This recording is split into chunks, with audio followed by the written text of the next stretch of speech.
The season is about to end soon, and I am here to tell you the best underrated EXP laners of this season to carry your dumbass team. So before you lose another ranked game, watch this. These are the best EXP laners for solo players, the heroes that win even if your team doesn't. Let's go! Let's begin with our first hero, Masha, the only hero in the game with 3 HP bars. Her kit is simple. Whenever she loses 1 HP bar, she will get CC immunity for some brief seconds. And by dealing damage to anything, you'll be able to get the lost HP bar. And each level up decreases the amount of HP she uses for any of her skills. Her skill 1 speeds up her movement speed and enhances the next 2 basic attacks. Her skill 2 is poke-like damage, more like for last hit. Moving on to her ultimate. When her HP bar drops, she gains CC immunity and charges towards the enemy, dealing massive amount of damage.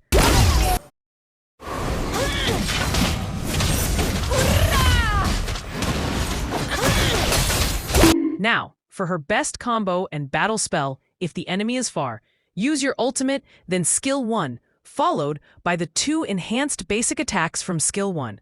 Her best spell right now is Petrify. Why Petrify? Well, it's because the chances of enemy escaping reduces significantly.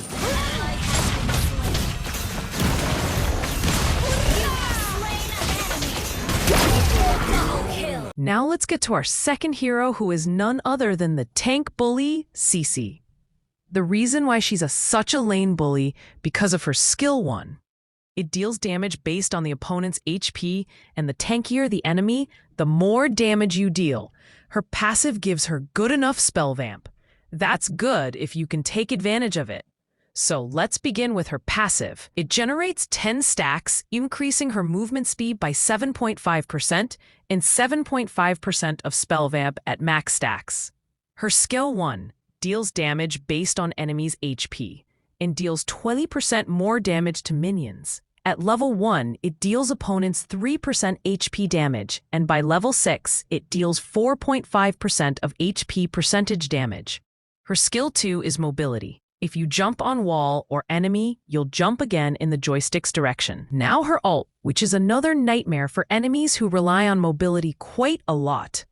Her ultimate links with other nearby enemies, slowing them by 30% and pulling them for 4 seconds. Vengeance is the best spell for her right now. In the third spot, we have Sun, overpowered in pushing turrets and Layla's nightmare.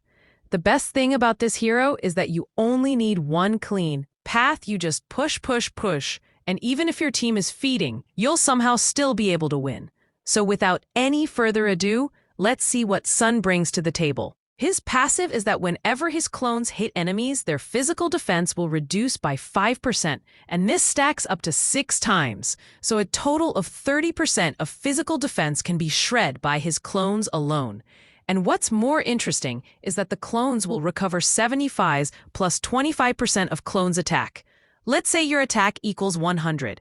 So Sun will recover 75 plus 25% of 100. In total, he will regenerate 100 HP per hit. His skill 1 is where he throws one of the clones in direction it lasts for 4 seconds. His skill 2 is mobility, where he summons a clone to the spot where he left.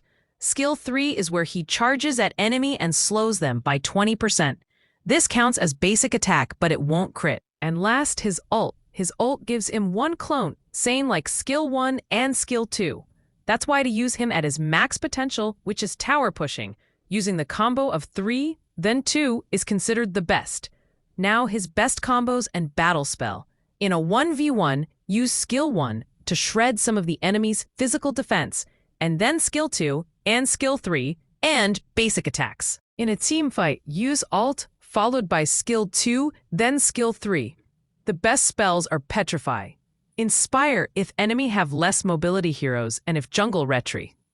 Keep in mind, he's a hero of patience, so farm his core items before entering team fight. And with that being said, let's move forward to our fourth hero, who is Arlott.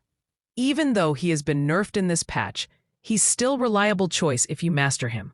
Opponents won't even be able to catch you. His passive marks one opponent for 7 seconds and allows him a dash and a brief movement of speed up. Let's see what this hero has to offer. His skill 1 marks the opponent it hits and stun them for 1 second. His skill 2 is 90% of his damage source. This dash cannot be interrupted during movement. When you use this on a marked unit, the cooldown will reset and you'll regen some HP. His ult's level up reduces the cooldown of its passive. Let's say your ult is on level 4. Then your passive will mark enemy for 6 seconds instead of 7. And let's say you're at max level. Then your passive cooldown will only be 4 seconds, as you can see here. Overall, Arlott is simply a good hero with solo carry potential. So master him and get on win streak right now. His most basic combo is 2-1 Battle Spell Ultimate. Combos can be depending on the situation, so know what to use and when to use. His best spell is Petrify, and Flame Shot is good too. Moving on to the hero with solo carry potential who is none other than the Thick Thigh. I mean Guinevere. Her magic damage will squeeze out every single HP from the enemies. With just one combo, the enemy won't even have the chance to react. Her passive allows her to heal and jump onto the enemies. So let's begin her kit. Her passive enhances her next basic attack and recovers 80 plus 8% of lost HP. Her skill 1 slows the enemy by 25% on hit for 1.2 seconds. And on successful hit, the cooldown of all the skill will reduce by 1 second, which is great. Now to her most powerful fundamental, her skill 2, which has 2 phases. First, where you leap into the target location and knock them airborne for 1 second, and in the second phase, which allows her to dash in directed direction. And if the enemy got hit by the clone left behind, they will get one of the marks. And the best thing about Gwen is that all of her skill and even passive helps her sustain and create more set for the team. Just one thing that you need to keep in mind is the number of flowers on the opponent's head. Let's get to her best combos. First one is for 1v1. Just keep in mind that you'll need the enhanced basic attack to perform this. Now, let's begin. Use your skill 2, then dash, use the enhanced basic attacks, and then ult. Make sure the enemy doesn't get out of the ultimate range. For teamfight, simply use your skill 2 and ult. Just try to target as much as opponent as possible. With that being said, you're ready to learn Gwen. These are the best EXP laners as of right now and the easiest as of now, so you shouldn't have any problem learning them. But if you do, just comment down below and I will try to help as much as I can. Before you go, tell me in the comments, who's your favorite EXP laner? I read every comment. See you in the next one.